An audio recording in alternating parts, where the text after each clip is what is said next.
Electron volt की परिभाषा, यह टॉपिक आपके बोर्ड परीक्षा के लिए वेरी इंपॉर्टेंट है। ठीक है, बोर्ड एग्जाम में यह टॉपिक आता है। सबसे पहला बिंदु आपसे पूछा जाएगा बहुविकल्पीय प्रश्न में, जैसे जैसे क्वेश्चन पूछे जाते हैं ना, उसी तरीके से हम आपको एक एक करके लाइनें लिखाते हैं। पहला क्वेश्चन पूछा जाता है कि इलेक्ट्रॉन वोल्ट किसका मात्रक है। पहला प्रश्न यही पूछता है। तो इलेक्ट्रॉन वोल्ट किसका मात्रक है? ऊर्जा का मात्रक है। पहली लाइन लिखिए, इलेक्ट्रॉन वोल्ट ऊर्जा का मात्रक है। कौन सी ऊर्जा? विद्युत ऊर्जा। इलेक्ट्रॉन वोल्ट विद्युत ऊर्जा का मात्रक है। इलेक्ट्रॉन वोल्ट विद्युत ऊर्जा का मात्रक है। ठीक है, तो पहला बहुविकल्पीय प्रश्न ये बनता है, इसका उत्तर आप आसानी से दे सकते हो कि इलेक्ट्रॉन वोल्ट किसका मात्रक है? विद्युत ऊर्जा का। दूसरा क्वेश्चन पूछता है एक नंबर में, ये जो अभी आपने लिखा ये बहुविकल्पीय में पूछता है। फिर उसके बाद रिटर्न लिखने वाले में एक नंबर का प्रश्न आता है, उसमें पूछता है इलेक्ट्रॉन वोल्ट की परिभाषा लिखिए। ये क्वेश्चन आता है, इलेक्ट्रॉन वोल्ट की परिभाषा लिखिए। तो परिभाषा क्या है? सेकंड लाइन से लिखिए, लिखो, एक इलेक्ट्रॉन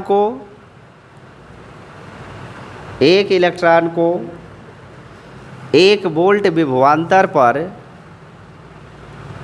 एक इलेक्ट्रॉन को एक वोल्ट विभवांतर पर, एक वोल्ट विभवांतर पर स्थानांतरित करने में, एक वोल्ट विभवांतर पर स्थानांतरित करने में किया गया कार्य ही एक इलेक्ट्रॉन वोल्ट कहलाता है। एक इलेक्ट्रॉन वोल्ट कहलाता है। ठीक है, एक इलेक्ट्रॉन को एक वोल्ट विभवांतर पर स्थानांतरित करने में किया गया कार्य ही एक इलेक्ट्रॉन वोल्ट कहलाता है। बात स्पष्ट है? तो दो प्रश्न हो गया। पहला प्रश्न पूछेगा क्या? इलेक्ट्रॉन वोल्ट किसका मात्रक है? उत्तर होगा ऊर्जा का। दूसरा प्रश्न पूछेगा इलेक्ट्रॉन वोल्ट की परिभाषा लिखो। परिभाषा क्या लिखेंगे? एक इलेक्ट्रॉन को एक वोल्ट विभवांतर पर स्थानांतरित करने में किया गया कार्य ही एक इलेक्ट्रॉन वोल्ट कहलाता है। दो बातें हो गई। तीसरा प्रश्न इसमें से पूछता है, क्या पूछता है? तीसरा प्रश्न पूछेगा कि एक इलेक्ट्रॉन वोल्ट कितने जूल के बराबर होता है। तीसरा क्वेश्चन ये बनता है कि एक इलेक्ट्रॉन वोल्ट कितने जूल के बराबर होता है। तो ये एक इलेक्ट्रॉन वोल्ट कितने जूल के बराबर होता है वो मैं आपको बता रहा हूँ। ठीक है, ध्यान से समझिएगा।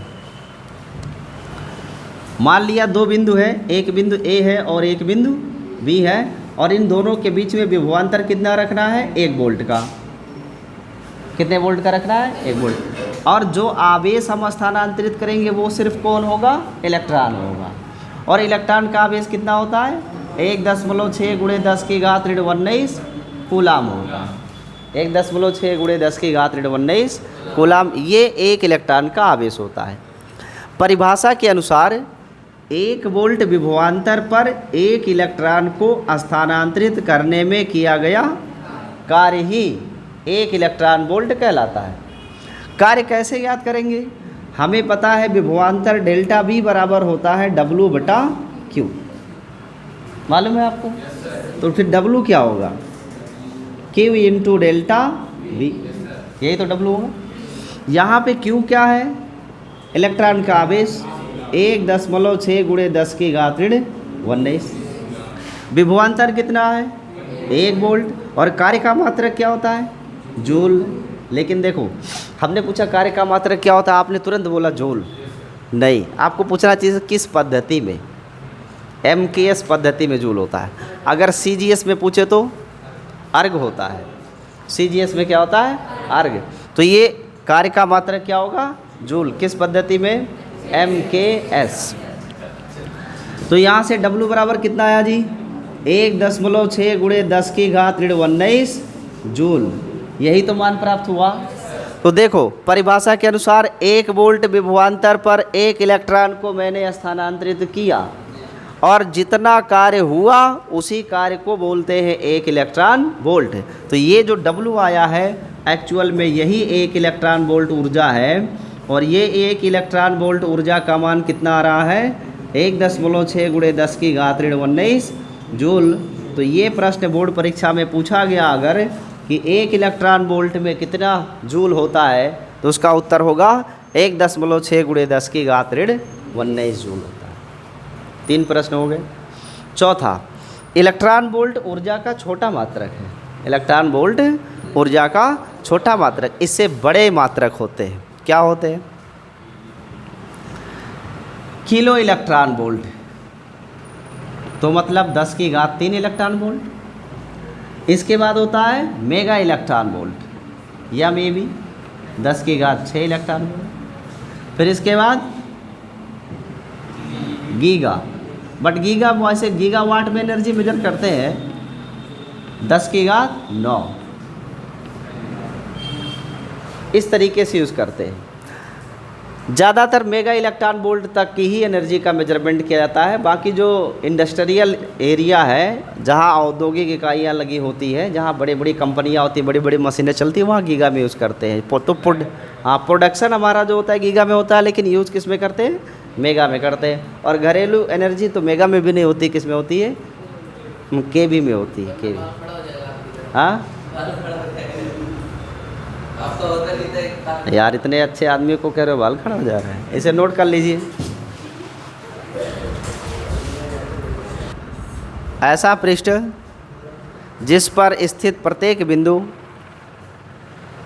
ऐसा पृष्ठ जिस पर स्थित प्रत्येक बिंदु का विभव समान हो, प्रत्येक बिंदु का विभव समान हो,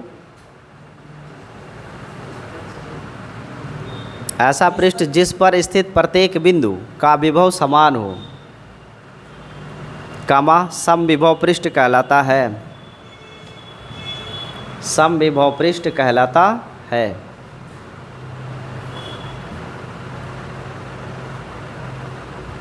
समविभव पृष्ठ कहलाता है। नोट कर लिए।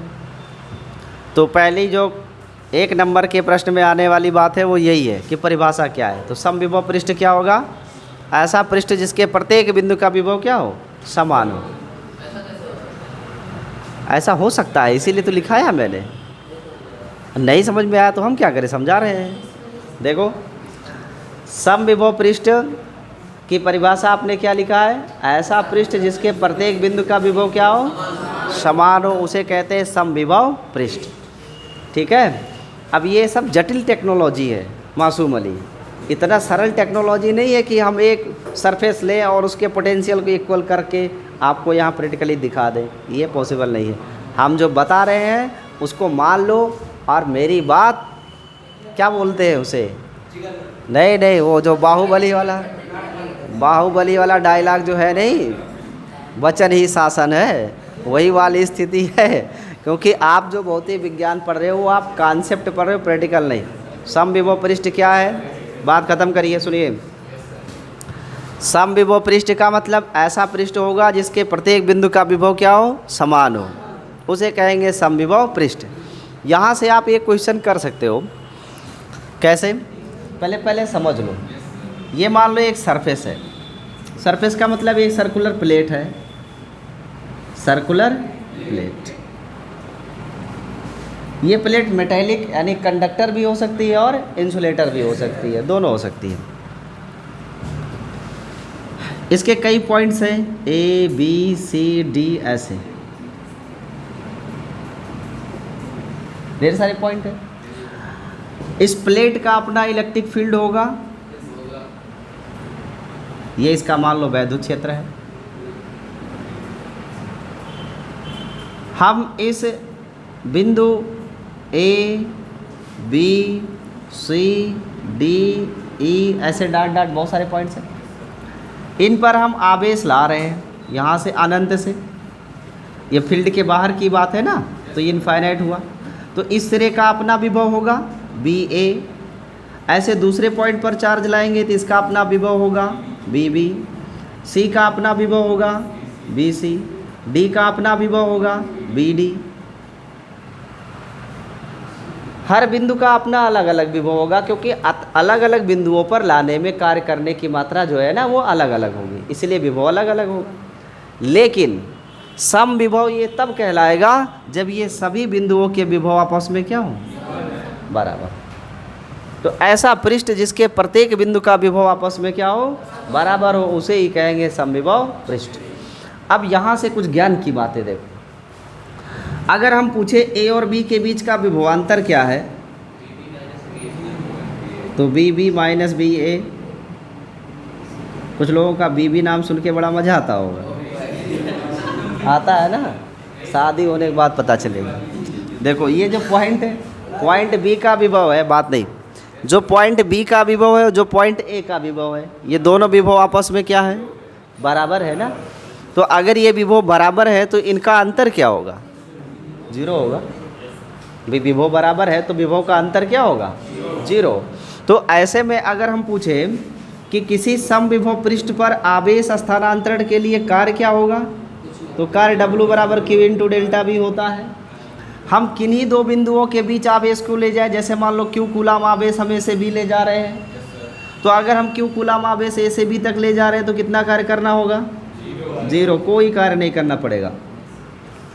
ये दूसरा प्रश्न है जो एग्जाम में पूछता है कि समविभव पृष्ठ के दो बिंदुओं के बीच आवेश स्थानांतरण करने में किया गया कार्य कितना होगा, जीरो होगा। ऐसा क्यों होगा, क्यों, क्योंकि दो बिंदुओं का विभवांतर शून्य होता है।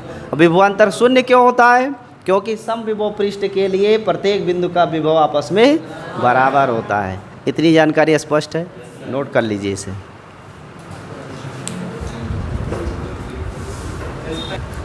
कि आवेश स्थानांतरण हो रहा है, आवेश स्थानांतरण किस कारण से होता है, अगर आपसे पूछा जाए तो आप इसका क्या उत्तर देंगे। हाँ, बाय बल लगाएंगे, मतलब जाएंगे इलेक्ट्रॉन को पकड़ के धक्का मारेंगे ऐसे, हाँ तो कैसे। हाँ देखो अभी तक आपने जो सीखा वो ये सीखा कि समविभव पृष्ठ है, विभव बराबर है, तो इन दो बिंदुओं के बीच आवेश को स्थानांतरित करने में कार्य की वैल्यू जीरो होगी। मेरा क्वेश्चन ये है कि आवेश स्थानांतरित करने में कार्य जीरो है, तो आवेश स्थानांतरित करते कैसे हैं, मतलब होगा क्या, क्यों, कैसे होगा, और किस कारण से आवेश का स्थानांतरण होता है, मूल कारण क्या है, कोई इसमें से बताना चाहता है। आवेश का स्थानांतरण चालकता को प्रदर्शित करते हैं यार, तो मटेरियल डिवीजन में चला गया, वहाँ नहीं, मैं यहाँ पूछ रहा हूँ, प्रश्न ध्यान से सुनो। प्रश्न है कि आवेश स्थानांतरित हो रहा है, आवेश स्थानांतरित होगा, पर आवेश स्थानांतरण होने का मूल कारण क्या है। आवेश अपनी जगह, जैसे ये आप देख पा रहे हो, ये पोडियम है, इस पोडियम को, इसको स्थान से अगर मुझे हटाना हो, स्थानांतरित करना हो, तो क्या करना पड़ेगा, बल लगाना पड़ेगा ना, ऐसे तभी तो ये अपनी जगह छोड़ेगा। बल नहीं लगाएंगे तो ये अपनी जगह नहीं छोड़ेगा। ठीक ऐसे एक आवेश किसी बिंदु ए पर है, उस आवेश को हम ए से बी पे ले जाना चाहते हैं, तो ये आवेश ए से बी पर किस कारण से स्थानांतरित होता है, वो मूल कारण क्या है। हाँ, फोर्स तो मैकेनिक्स में चला जाएगा, ये इलेक्ट्रॉनिक्स पढ़ रहे हो आप, आकर्षण बल नहीं। देखो मूल कारण इसका है विभवांतर, ये समझ नहीं पा रहे हो आप इस फार्मूले में। देखो चार्ज क्यू तो डेफिनेटली कांस्टेंट वैल्यू है ना, इसी विभवांतर के अनुसार ही तो ये कार्य डिसाइड हो रहा है। अगर विभवांतर की वैल्यू ज़्यादा होगी तो कार्य ज़्यादा होगा, विभवांतर की वैल्यू कम होगी तो कार्य कम होगा, विभवांतर होगा ही नहीं तो कार्य ही नहीं होगा। तो ये कार्य निर्भर किस पे कर रहा है, वोल्टेज डिफरेंस पे ना। तो आवेश स्थानांतरित होने का मूल कारण क्या है, विभवांतर। बात समझ में आई। तो हम मान लेते हैं एक टर्मिनल है 1 और एक टर्मिनल है 2, दो टर्मिनल है हमारे पास। मैं आपसे पूछता हूँ कि एक इलेक्ट्रॉन हमें ट्रांसफ़र करना है, या इलेक्ट्रॉन छोड़ो, एक आवेश हमने Q कूलाम ले लिया, Q कूलाम का आवेश है, ट्रांसफ़र होना है, तो ये Q कूलाम का आवेश B1 से B2 की तरफ ट्रांसफ़र होगा कि B2 से B1 की तरफ ट्रांसफ़र होगा। नहीं समझ पाए। देखो दो बिंदु है ए और बी, इन दोनों का अपना अपना विभव है, पहले का v1 दूसरे का v2। आवेश q है, इस आवेश को स्थानांतरित करना है, लेकिन मैं आपसे जानना चाहता हूँ कि आवेश स्थानांतरण की दिशा क्या है, पहले से दूसरी की तरफ जाएगा कि दूसरी से पहले की तरफ जाएगा? किस पर निर्भर करता है? फिर से बल शब्द का इस्तेमाल किया, या मैकेनिक्स में होता है, कितनी बार कहें? विभवांतर पर निर्भर करेगा ना। लेकिन आवेश विभवांतर के कारण ही स्थानांतरित होता है, पर स्थानांतरण की दिशा फर्स्ट से सेकंड की होगी कि सेकंड से फर्स्ट, ये कैसे डिसाइड करोगे? ये डिसाइड करोगे कैसे? उसका सुनो, उसका रीजन है विभव। क्या रीजन है? विभव। जैसे मान लो ये पहला पॉइंट है और इसका वोल्टेज V1 है, दूसरा पॉइंट का वोल्टेज क्या है? V2।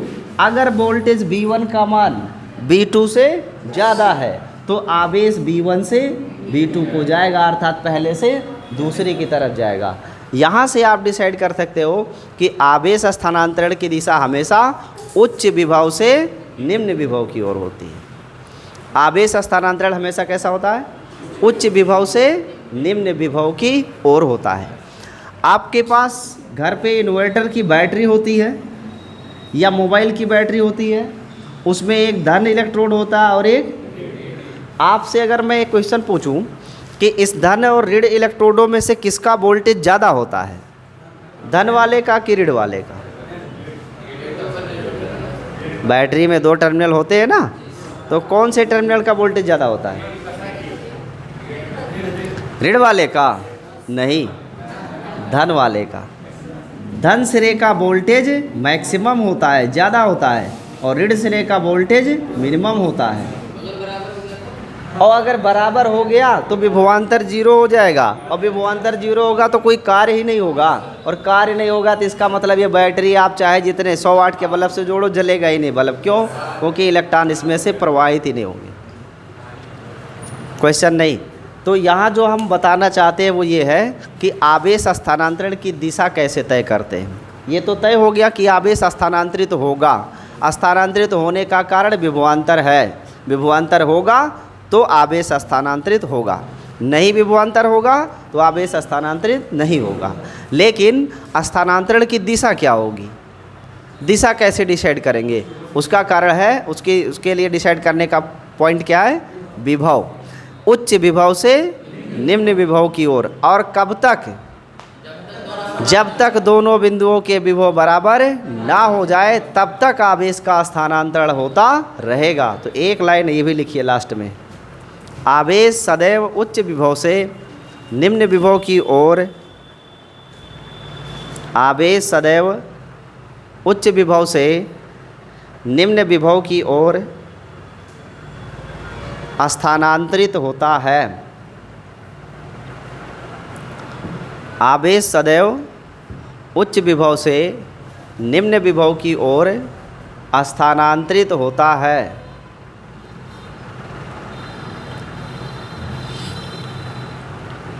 आवेश सदैव उच्च विभव से निम्न विभव की ओर स्थानांतरित होता है। बात स्पष्ट है? फिर दूसरे लाइन में एक लाइन और लिखो, ऐसा तब तक होता रहता है जब तक कि दोनों बिंदुओं के विभव समान ना हो जाएं। ऐसा तब तक होता रहता है जब तक कि दोनों बिंदुओं के विभव समान ना हो जाएं। जब तक कि दोनों बिंदुओं के विभव समान ना हो जाएं।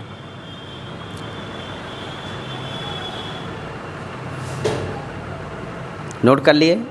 अब एकदम रिलैक्स हो जाओ, गहरी सांस लो और फिर से जितना मैंने बताया है उसको एक बार सुन लो।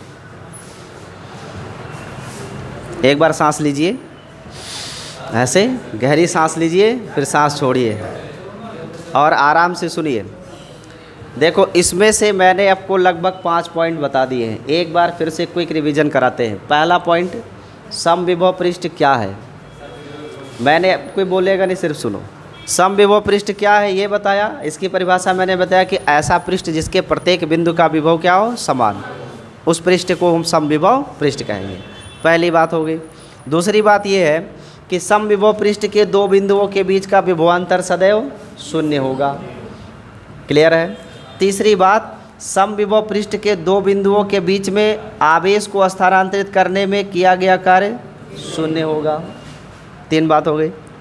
चौथी बात, आवेश सदैव उच्च विभव से निम्न विभव की ओर गति करता है।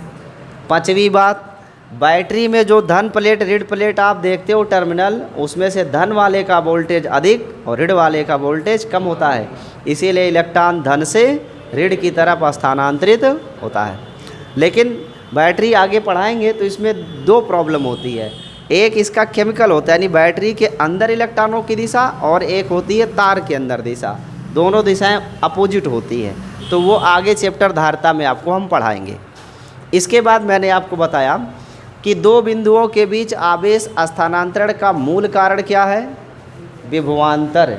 अगर विभवांतर होगा तो आवेश का स्थानांतरण होगा, विभवांतर नहीं होगा तो आवेश का स्थानांतरण नहीं होगा। क्लियर है? तो ये रही इतनी बातें। अब अगला हेडिंग लगाइए, फ्रेश नया हेडिंग। पृथ्वी विभव के निर्देश तंत्र के रूप में, पृथ्वी विभव के निर्देश तंत्र के रूप में, पृथ्वी विभव के निर्देश तंत्र के रूप में, विभव के निर्देश तंत्र के रूप में। ठीक है, ये क्या चीज़ है समझाते हैं।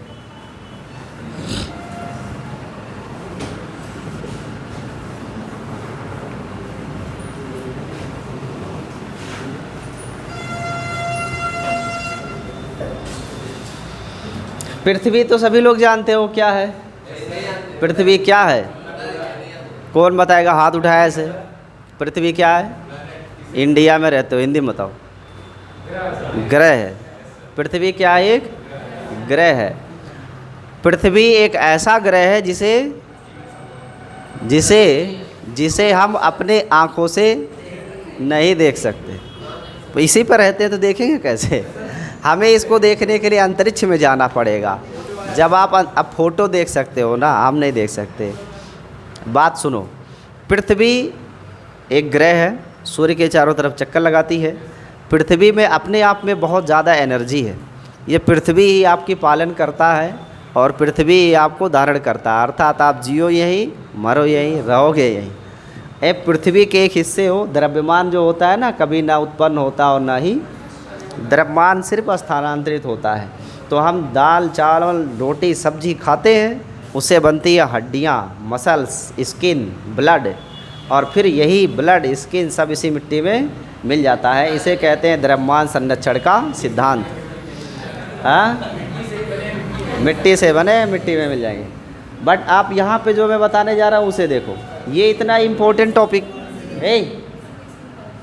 एक दूसरे से बात ना करो, मैं जो बोलता हूँ उसे एंजॉय करो। ये है पृथ्वी। ठीक है, पृथ्वी को हम रेफरेंस फ्रेम की तरह लेंगे। किसकी तरह लेंगे? Reference frame of voltage. किसका रेफरेंस फ्रेम ले रहे हैं हम? वोल्टेज का, विभव का हम निर्देश तंत्र ले रहे हैं। इसका क्या मतलब है, ज़रा ध्यान देना। वस्तुएं हमारे पास 2 प्रकार की हो सकती हैं। मैंने यहाँ 2 वस्तुएं बनाया है, 2 गोला। एक गोला धनावेशित है और एक गोला ऋणावेशित है। इस पे ऋण आवेश है। इस गोले का धन आवेश, इस गोले का जो ऋण आवेश है, ये ख़त्म कैसे होगा? इन्हें आपस में जोड़ दें तो भी डिस्चार्ज हो सकता है, लेकिन विस्फोट हो जाएगा। किसी मोबाइल की बैटरी का धन और ऋण एक में जोड़ के देखो, आग लग जाएगी। होगा कि नहीं? फिर इसे डिस्चार्ज कैसे करें? सबसे बेस्ट तरीका है, इसे पृथ्वी से जोड़ दो। एक तार निकालो और पृथ्वी से इसे जोड़ो। अर्थिंग का सिस्टम ये नहीं है, ये ग्राउंडिंग है। दूसरे गोले को भी ऐसे अब अगर जोड़ दें तो ये भी न्यूट्रल हो जाएगा। पृथ्वी जो है एक आइडियल ऑब्जेक्ट है। विद्युत के लिए ये क्या है? एक आइडियल ऑब्जेक्ट है। अगर आपने धन आवेशित किसी वस्तु को पृथ्वी से जोड़ा है तो पृथ्वी से इसे ऋण आवेश मिलेगा, अर्थात इलेक्ट्रॉन मिलेंगे, ये ऊपर की ओर जाएंगे। और अगर आपने किसी ऋण प्लेट या ऋण आवेशित वस्तु को पृथ्वी से जोड़ा है तो पृथ्वी से इसे धन आवेश मिलेगा। यानी धन वाले या धन आवेशित वस्तु को पृथ्वी ऋण आवेश दे सकती है और ऋण आवेशित वस्तु को धन आवेश दे सकती है। इस पृथ्वी के अंदर ही ये सामर्थ्य है, ये इन दोनों को न्यूट्रलाइज कर सकती है। ठीक है, न्यूट्रलाइजिंग पावर दोनों के सिर्फ ऐसा किसके अंदर है? पृथ्वी के। इसीलिए कहते हैं पृथ्वी ये विभव का क्या एक निर्देश है, तंत्र है, सिस्टम है। इस पोजीशन, इस तरीके को ग्राउंडिंग भी कहा जाता है। क्या कहते हैं इसे? ग्राउंडिंग। और बहुत जगहों पे अर्थिंग के रूप में भी इस्तेमाल करते हैं इसे, और ज़्यादातर अर्थिंग को ही समझना है। अर्थिंग को आप समझो इसमें से, घर में जब भी वायरिंग होती है ना, 3 तार जोड़े जाते हैं। घर में घरेलू वायरिंग में 3 तार होता है, एक पॉजिटिव होता है, एक नेगेटिव होता है और एक न्यूट्रल होता है। यानी एक रेड कलर का होता है और एक ब्लैक कलर का होता है और एक ग्रीन वायर होता है। ठीक है, 3 कलर के होते हैं। अब सफ़ेद भी हो सकता है, डोंट वरी, कलर कुछ भी हो सकता है, लेकिन वायर 3 होते हैं। होता क्या है, इसको करते क्या है कि मान लो हमारे पास एक पंखा है, हंसेगा नहीं कोई, टेबल फैन है। अब देखो कहे हंसेगा नहीं तो पहले ही हंस दिए। ये पंखा है लेकिन ये स्टाइलिश है, 4 पंखों वाला है। ये पंखा है, ठीक है। इस फैन को बिजली से चलाएंगे हम, विद्युत से चलाएंगे, तो इसमें एक रेड और ये ब्लैक वाले तार तो मेन तार का काम करेंगे इसमें। तो यहाँ पे मान लो इसकी ये बोर्ड है, डैशबोर्ड। यार पंखा बन जाओ सही से, इज्जत की सवाल है। देखो ऐसे,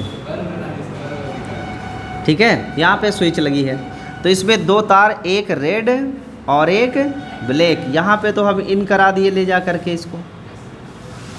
अब एक से इलेक्ट्रॉन जाएगा, दूसरे से इलेक्ट्रॉन आएगा और सर्किट कंप्लीट, पंखा चलेगा। मान लो यहाँ पे कोई चूहा आया और तार काट दिया, केवल ऊपर से प्लास्टिक काट दिया और ये तार जाके इसी में टच हो गया। चूहा तार काट गया तो तांबे का तार तो काटेगा नहीं, क्योंकि काटेगा तो वो भी मरेगा, तो प्लास्टिक कुरस जाएगा ऊपर से, प्लास्टिक हट गई। अब ये तार इस मेटल से टच हुआ, जैसे इस मेटल से टच होगा इस पूरे के पूरे पंखे के ऊपर आवेश वितरित हो जाएगा। अब कोई बाहरी आदमी, मान लो श्यामू घूम रहा था, अरे मतलब कोई भी हो, और ये जाके छू लिया इसको, छूने के बाद क्या होगा, इसका हाथ एक इधर होगा, पैर इधर होगा। क्यों? क्योंकि जितना आवेश इस एक्स्ट्रा इसके ऊपर है इसके शरीर में चला जाएगा। इसको बोलते हैं इलेक्ट्रिक शॉक लगना। इलेक्ट्रिक शॉक ना लगे, बच जाए, इसके लिए क्या करना होगा, जो ये एक्स्ट्रा चार्ज बन रहे हैं, ये एक्स्ट्रा चार्ज सरफेस पे ना रहे, रिमूव हो जाए, तभी तो बचेगा ये। इसके लिए इस ग्रीन वायर को क्या करते हैं, ग्रीन वायर को लाके यहाँ मेटल से ऐसे जोड़ दिया जाता है। तो जब कभी चूहा काटेगा, यहाँ टच होगा, ये चार्ज बनेंगे, ये सारे चार्ज इस न्यूट्रल वाले से होकर के चले जाते हैं कहाँ, पृथ्वी को, ग्राउंड को चले जाते हैं।